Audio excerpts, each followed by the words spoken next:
binata na. Heart Heart na.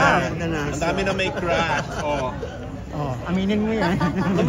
Thank you po. Natatakot ka na. Tapos ano pa? Natatakot ka na. Kaya football Si ba? Johan dalaga na. Actually, nung lumabas si Lucho sa Julian's Kitchen, nung nag-comeback ng Julian's Nag-viral. Kitchen, nagulat din kami sa reaksyon. Nga pala, last time kasi siyang nakita sa Jack, bagets pa siya. Tapos pandemya, pasumbotsyot siya. Tapos nakita siya uli ng ibang-iba na. Tumangkad, naging slim. So natatawa talaga kami kahit siya yung nahihiya siya. Mahihiyain siya. Yung very athlete. Very disciplined when it comes to sports, to school. Si Lucho ang isa sa mga anak namin na, well, ang training naman din sa mga anak namin, papapig, kukuha ang endorsement sa kanila. They have to try it first kung hindi pa nila nasusubukan. They have to make the decision. Kailangan sila ang magdesisyon para sa produkto. Kasi ayokong i-instill sa kanila na wala silang choice. So they have, from day one, may choice sila sa mga ginagawa nila and dapat gusto nila yung produkto. Oo, open naman sila. May mga ganon. Pero si Lucho kasi, very sports-minded. Very sports-minded. Feeling ko, hindi pa niya masyado, I'm sure meron naman. Minsan may sasabihin naman siya, tapos bigla na lang din mawawala. Ayaw niya ng babaeng maraming makeup, di ba? Hindi siya maging Ayaw niya nang ma-makeup. Hindi mahilig sa industriya. Parang hindi niya type yung magulong. So hindi mo nakikita eventually pag nakagraduate na. Kasi like sila Alam mo Aga. kasi nag-iiba. Di ba sila Aga, sila Carmina. 13 lang siya, no? Di ba after biglang, nag-join din. Nag-iiba ang ihip ng hangin kasi sa ngayon, sa nakikita ko, wala talaga siyang interes. Mas yung bunso eh. Mas si Luna. Mas yung girls. Pero papayag ka ba, if ever? Basta ang usapan lang, dapat nakapagtapos sila ng pag-aaral. College? Ng college, syempre. Napaka-cliche eh. Kasi, Alam mo namang elementary. Hindi, kasi senior high. Ba't ko pinupush? Kasi hindi ako nag-college. Alam ko yung pakiramdam ng hindi ka makarelate sa diploma. pinag-uusapan. Gusto ko may alam sila. Gusto namin ni Rai na wide yung edukasyon nila, yung may experience sila lahat, magawa, may matapos sila para may confidence sila. Ako kasi yun ang pinakamalaki insecurity ko. Na dinadaan ko na lang sa kabaklaan. Itatawid ko naman kasi. Dahil hindi ko naman sasabing summa cum laude ako eh. Summa cum arte lang ako. Pero di ba yung mga bagay na naramdaman ko growing up dahil nga hindi ako nakapag-aral, but decision ko naman yun. Nung time na yun, I didn't have a choice because Limang pelikula ang pinagkasabay-sabay mo rin. Diba? Finances. Pero pag kumaway na ang showbiz, Mars, hindi mo rin mapipigil minsan. Decision nila yon, pero hanggat maaari talaga, kailangan tapusin nila yung pag-aaral nila. Kasi yung education, yung isang bagay na walang pwedeng makapagnakaw sa'yo. So yun lang yung pwede naming maipamana sa kanila. Mabigyan sila ng magandang education. Mabuti mahilig naman talaga sila. Oo, naman, ang maganda lang sa ngayon, ang dami ng courses na bago. So yun is taking up music production, so nasa musically inclined si talaga siya. Mars, ang ganda-ganda ng boses. Nagkakanta-kanta siya sa school, nagko-compose siya kasi part ng projects, ganyan. Luna is into editing. Edit siya ng mga reels, kunyari, ganyan-ganyan. Kung ano lang yung makita niya sa phone ko, syempre. Sinahiyaan lang namin siya mag-edit. Very artistic, mana sa tatay, napakagaling mag-drawing, napakagaling mag-painting. Kung si Johan gusto mag-singer, okay lang sa'yo? Oo, basta ilang years na lang naman, tapos na siya eh. Oo nga. Kung yun naman ang gusto niya, hindi naman namin siya pipigilan. Kasi yun naman ang tatrabahuhin mo rin at some point, diba? Basta gusto mo, basta ready ka sa haharapin mo. Kasi nga, we have to explain to her na this industry is not a giving industry ha. Napaka nitong industriyang to. Ruthless. Napaka-plastic. Sorry kung ito yung mga words na sinasabi ko kasi ito yung pinagdaanan ko eh, 'di ba? You'll meet people na akala mo kaibigan mo but at some point hindi naman pala.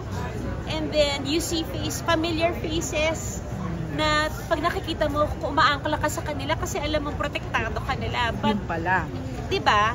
Biglang hindi pala. So, yun yung mga sinasabi ko sa kanila, you have to brace yourself if you want to enter in this industry because lalo na sa panahon ngayon na may social media platform na, everybody has an opinion. Even kahit si Manang Tinding na nagtatrabaho sa palengke, may opinion siya at importante ang opinion Lalo niya. na ngayon. Lalo na Oo, ngayon. lalo na ngayon. So kung hindi ka ready sa maaanghang na salita, baka hindi ito ang mundo para sa iyo. And you really have to be very careful sa lahat ng ginagawa mo, sinasabi mo, pinupuntahan mo, lahat. Pero Juday, paano may nga? issue pa ngayon ng mga acts of lasciviousness, sexual harassment. Oo. Baka may mga kabataan pang lumadas. Ikaw ba, pag nababalitaan mo yung mga ganun, may mga kaso-kaso, ano bilang nanay, anong pakiramdam mo?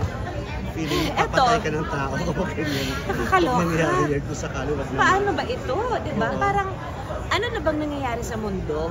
Malapit na ba talaga yung katapusan? Ba't parang wala ng disiplina ang mga tao? But at the end of the day, kakapit ka sa disiplina, in-instill mo sa mga anak mo. Ano yung values na ipinasok mo sa kanila? Paano? At saka yung dasal na lang na sana magabayan sila kung sino man yung mga kasama nila in the future sa trabaho or sa kung saan pa man as mga barkada or kaibigan.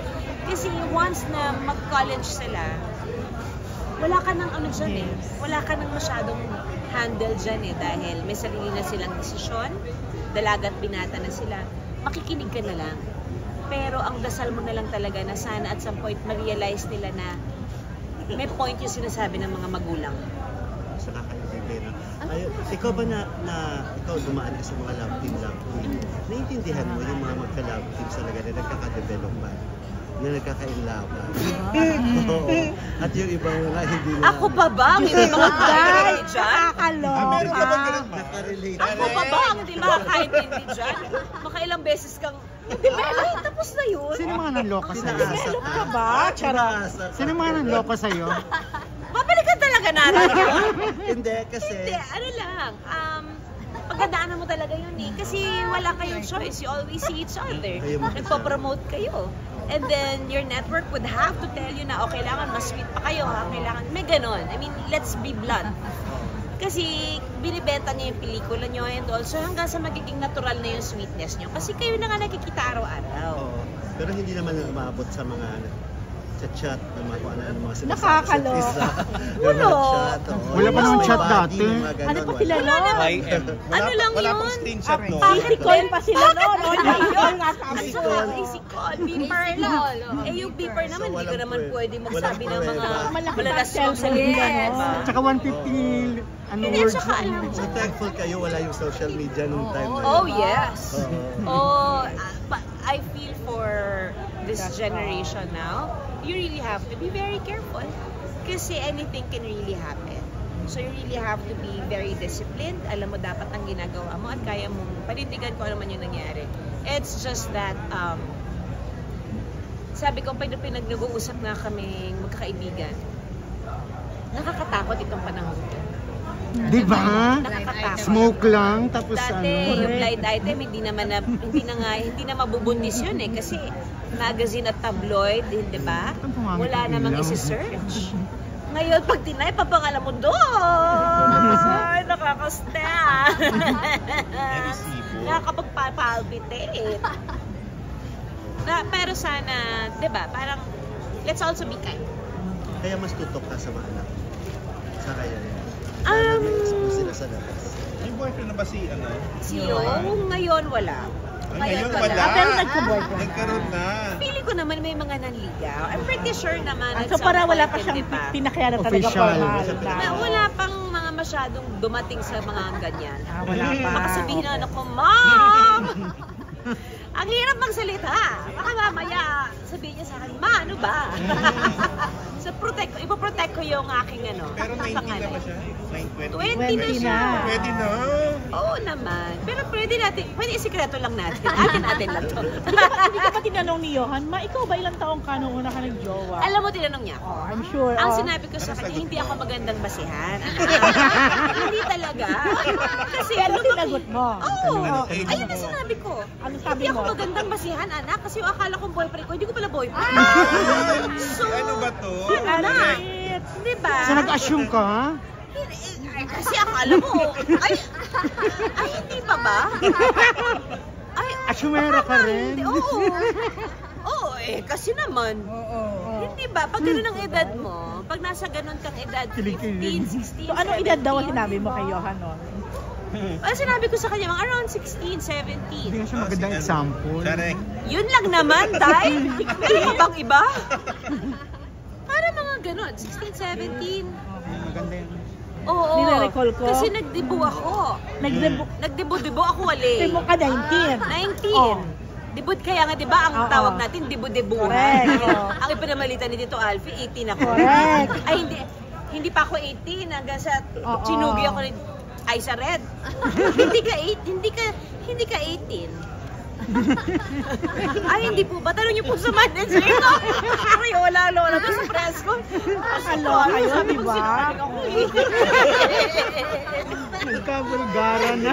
At pinagsuot ka ng gown, hindi ko makalimutan yun. Basta yun na. Oo, Yun na. kasi dapat 17 lang ako. May 18 ka na? 18 ka na, Juday. Kasi English ako ni Tito Ice. Lalo na ako lang bilaukan. English ako. Pero Juday, ready ka na yung aliw? Ready na na magkakagawin na sila, magkakagawin na Alam mo, parang kailangan ko naman din talaga yung iprosesuhin. At hindi kasi, Nangyayari talaga. Normal naman. Oo. Di ba? Parang mangyayari siya eh. Yes. Looking back, maswerte pa nga kami na itong mga anak namin. Totoo. At this Late age, pa eh. oo. Sa panahon ngayon, late pa sila. Noong Last kay Rose. panahon namin, naiintindihan ko na parang kine-question mo na yung sarili mo, ba't pa lang walang Oo, naliligaw sa totoo. akin? Oo. 15 na ako, 16 na ako. Parang naiintindihan mo naman, nagigets mo naman bakit parang may mga ganun silang tinatanong. Paano mo na? Pero ngayon, mas career sila, mas ano, Oo, di ba? Oo, yun mas na. studies, mas sports. Hindi ko naman aalis sa kanila magkaroon ng inspirasyon. Everybody wants an inspiration every now and then. Susupport naman kami. Basta lang namin sa bahay. Basta wala tayong himan.